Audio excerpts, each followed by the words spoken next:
Hello friends, welcome to the next class of learn English with Rosy Vitthal. आज देखते हैं find out errors में कौन से रूल्स मिलते हैं हमें। No matter how small is my house. No matter how, चाहे कितना भी small, my house is simple sentence होना चाहिए। No matter how small my house is, I can accommodate all the guests. यानी मैं सारे मेहमानों को रुकने की जगह दे सकता हूँ। एकोमोडेट होता है किसी को एडजस्ट करना, मतलब जगह देना। So no matter how small my house is, no matter how much tired I am, I will not stop a work. अब ये मच तब आता है जब यहाँ कोई नाउन हो, जैसे no matter how much water. यहाँ पर तो किसी की अच्छाई या बुराई बताई गई है, यानी एडजेक्टिव है, तो यहाँ पर मच की ज़रूरत नहीं है। नो मैटर हाउ टायर्ड, जैसे ये था ना नो मैटर हाउ स्मॉल, तो मच के बाद नाउन होना चाहिए। No matter how much patience you have, so यहाँ पर ये नहीं आएगा। So no matter how tired I am, I will not stop a work. अ मतलब पता नहीं कौन सा, तो ऐसे कैसे हो सकता है। जैसे हम कह रहे हैं कि मैं चाहे कितना भी थका हुआ क्यों ना हूँ, मैं काम नहीं रोकूंगा, तो that means we are talking about some particular work. हम किसी विशेष काम की बात करें। I will not stop the work, यानी जो काम हम कर रहे हैं, जो चल रहा है, हम उसको नहीं रोकेंगे। She does not allow her time to waste, वह अलाउ नहीं करती है अपने समय को। अब समय और इसमें क्या संबंध है, पैसिव वॉइस है, समय थोड़ी ना वेस्ट करेगा।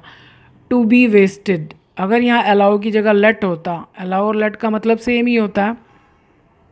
लेट जो है वो इनफॉर्मल है, मतलब उसमें फॉर्मेलिटी नहीं है, अलाउ में थोड़ी सी फॉर्मेलिटी है। तो she does not allow, allow के साथ जो वर्ब आता है तो उसमें टू आता है। So she does not let her time, sorry, she does not allow her time to be wasted. I was made, मुझे मजबूर किया गया, टू गो देयर, वहाँ जाने के लिए। जब मेक का मतलब मजबूर करना होता है, अगर यहाँ पर आ रहा है किसको मजबूर किया, तो उसके बाद खाली फर्स्ट फॉर्म आती है, टू नहीं आता। लेकिन जब ये पैसिव वॉइस में है, मतलब मजबूर करने वाला पार्ट पैसिव वॉइस में है, आई वॉज मेड, मुझको मजबूर किया गया, तो वर्ब के बाद वर्ब लिखना पड़ेगा, तो टू लगेगा। I was made to go there, यानी मुझे वहाँ पर ज़बरदस्ती भेजा गया, मुझे मजबूर किया गया, तो इसमें कोई एरर नहीं है। The dog has got trend, अब गेट मतलब करवाना, तो इसका मतलब है कि डॉग ने करवाया है प्रशिक्षित। डॉग ने किसको करवाया, डॉग तो करवा ही नहीं सकता, तो यानी हम कहना चाहते हैं कि डॉग को ट्रेंड करवा लिया गया है। The dog has been got, यानी डॉग को करवाया गया है, क्या करवाया गया है, ट्रेंड। अब आपको कन्फ्यूजन हो सकता है, एक होता है the dog has been trained, उसका मतलब है कि डॉग को ट्रेंड कर दिया गया है। इसमें कि डॉग को ट्रेंड करवा लिया गया है, तो सब्जेक्ट है डॉग और काम है करवाना, तो डॉग ने नहीं करवाया, डॉग को करवाया गया है। तो यानी ये जो फर्स्ट वाला पार्ट है ये पैसिव वॉइस है। The dog has been got, get के बाद तो थर्ड फॉर्म ही आती है हमेशा जब गेट का मतलब करवाना हो। Hardly had I touched a dog when it started barking, अभी मुश्किल से मैंने टच किया ही था आ डॉग, पता नहीं कौन से डॉग को, जब उसने भौंकना शुरू कर दिया। अब ऐसे कैसे हो सकता है कि पता नहीं कौन से डॉग को, हम उसी डॉग की बात करें ना जिसको हमने टच किया। मोस्टली पास्ट में जब आपने किसी व्यक्ति विशेष के साथ कोई काम हो चुका है तो मोस्टली वो use the. I am not saying always, जैसे अगर मैं कहूँ कि yesterday I saw an elephant, कल मैंने एक हाथी को देखा, तो वहाँ तो एन ही आएगा। लेकिन यहाँ पर हम कह रहे हैं कि जैसे ही मैंने टच करा उसने भौंकना शुरू कर दिया, तो उसी की बात करें ना जिसको हमने टच किया। So hardly had I touched the dog when it started barking. Let him be drop from the team, let मतलब करने दो, किसको, इसको करने दो, ड्रॉप मतलब निकालना। हम कहना चाहते हैं कि इसके साथ ये काम होने दो, यानी इसको टीम से निकाला जा रहा है तो इसको इसके साथ ऐसा होने दो। तो जब इसके साथ कुछ होने देना है तो पैसिव वॉइस है। So let him be dropped from the team. Don't let the students to speak ill of the school, student को स्पीक इल मतलब बुराई करना, स्कूल की बुराई मत करने दो।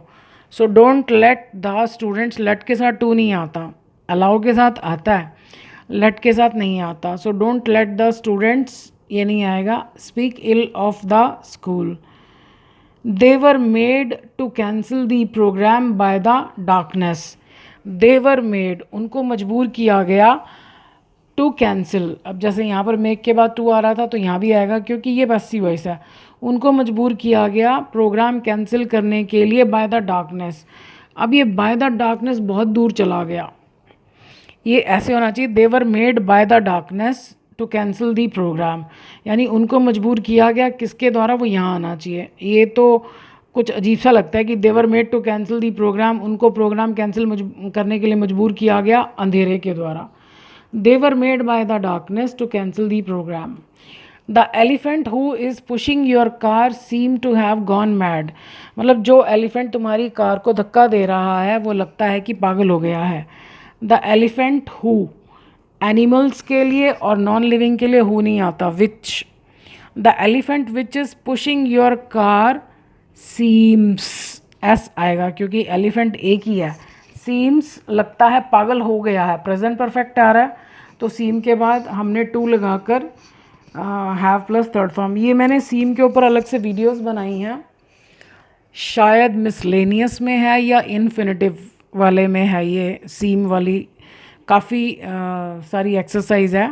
आई थिंक शायद इन्फिनेटिव्स वाले प्लेलिस्ट में है, आप दोनों चेक कर लेना।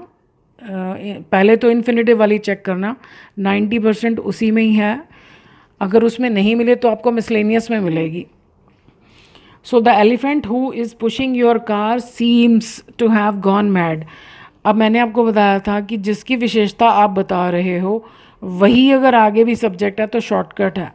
The elephant pushing your car ऐसे भी कह सकते हो, मतलब ना ये लगाने की ज़रूरत है ना ये लगाने की ज़रूरत है। The elephant pushing your car seems to have gone mad, but mistakes के उस पर देखा जाए तो यहाँ पर विच आना चाहिए। The elephant which is pushing your car seems to have gone mad. I hope अब काफ़ी एरर्स तो आपको देखते ही समझ में आती होंगी और कुछ नई एरर्स आप हर वीडियो में देखते होंगे। वीडियो को शेयर करना मत भूलिएगा जिन लोगों को हेल्प कर सकती हैं। I wish you all the best. Thank you for watching this video.